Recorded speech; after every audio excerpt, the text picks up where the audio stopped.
in your new job, what are the constraints like there in terms of? Well, it's early days, so let's find out. Must be quite a change. Yes, it is, and I am only in week 3, so I'm only just getting my feet under the table now. But the team's been great, and I've got sort of great kind of hopes for the future. You talked before you left politics, after you'd announced your retirement, but that you were keen to get involved because you saw green investment as a big part of the move to cut reductions. Yeah, absolutely. I mean, let me flip that on its head. You are not going to be able to make the transition without substantial amounts of investment. If you look at the transition that we've got to go through in every category, whether it's electricity generation and transmission, stationary energy, transport, buildings and urban design, waste management, you name it, those are all infrastructure categories, and I don't know if you've been reading the papers recently, but there's a bit of a shortfall here and in other countries around the world.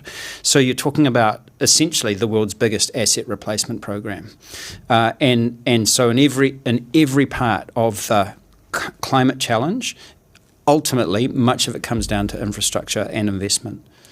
How do you get then? I mean, the argument is about where do you get the money from? I mean, or people say the money's there. It's how do you access it?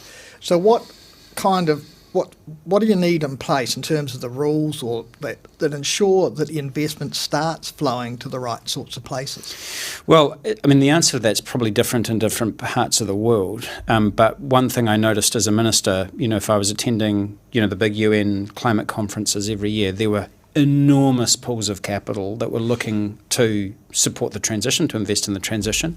And there were a lot of projects and, emerging technologies and so on that, were kind of available. But there was kind of a gearing problem that, it wasn't really flowing from one to the other. So there was a kind of a mismatch. And I think that's in large part because, traditionally, the world of finance has been operating along a sort of set of kind of principles or assumptions and doing pretty well out of that.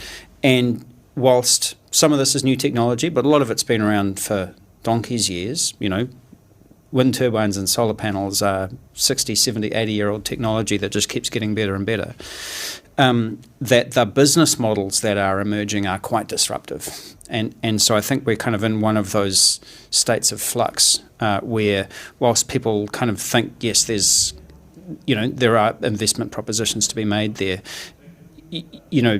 some of what is in front of them still looks new and unfamiliar and perhaps also disruptive to the things that they're already invested in. Because, like it might, while it might feel good, green investment, you're doing a wonderful thing for the planet, but the investors, though, still want a return on their money, Of course right? they do. Of course they do. And you're not going to solve the problem until you work out how to make the solution provide at least the same level of return. But if you look at, renewables, solar, wind, increasingly battery technology and so on, the cost curve on those is really dropping like a stone. So the economics are changing dramatically. And in fact, investors are able to make better returns in those categories than they can in oil and gas. What about, new technologies, in terms of things, emerging technologies that aren't established?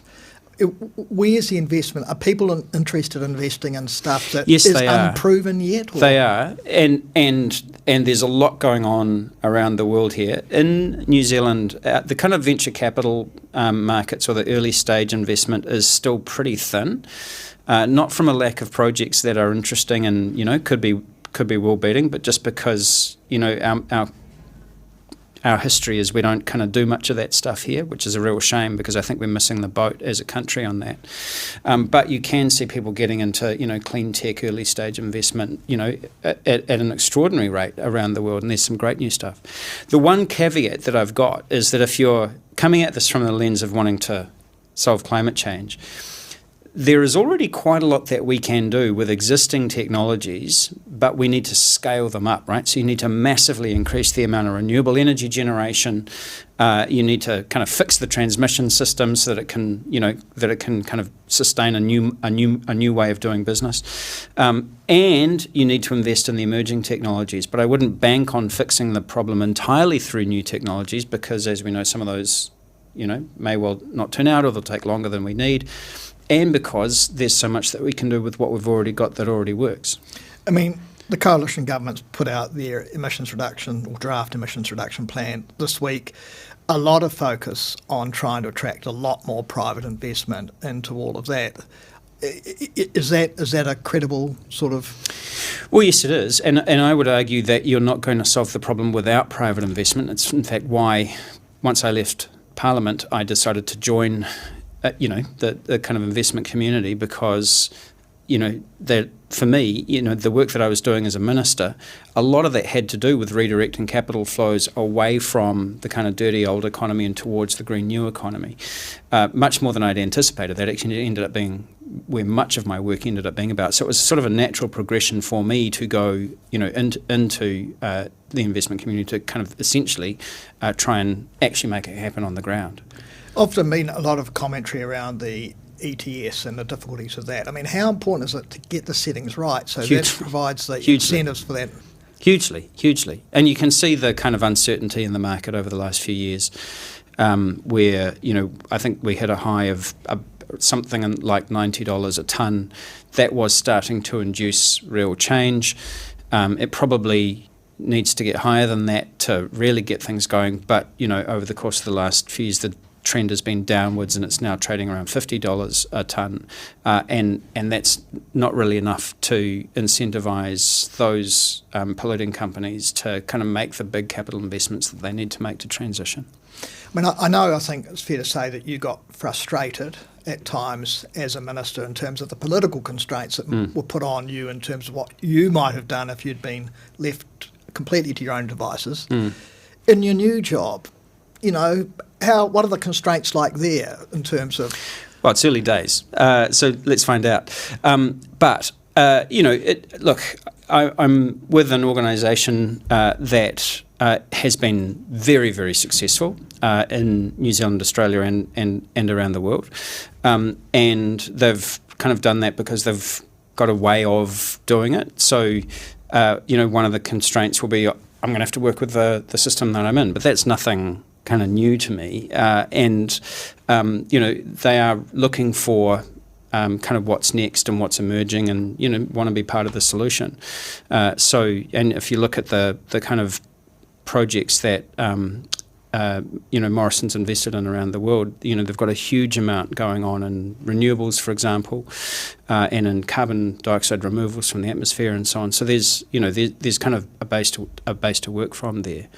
But as with anything, they're an infrastructure investment firm. Not everything's going to be their cup of tea, and may be appropriate for other vehicles as well, right? So, and there are other vehicles out there in the marketplace who could pick up some of those projects. But presumably that they've hired you because of who you are, your background, that you provide some connections and. Well, you'd need to ask them, but. To me, like I said, I think it's a fairly natural fit. If you look at the transition, virtually everything that needs to happen in order to enable the transition to occur is in infrastructure. You do need to have private capital playing a role here alongside government, and government does need to enable the conditions in order to make that happen.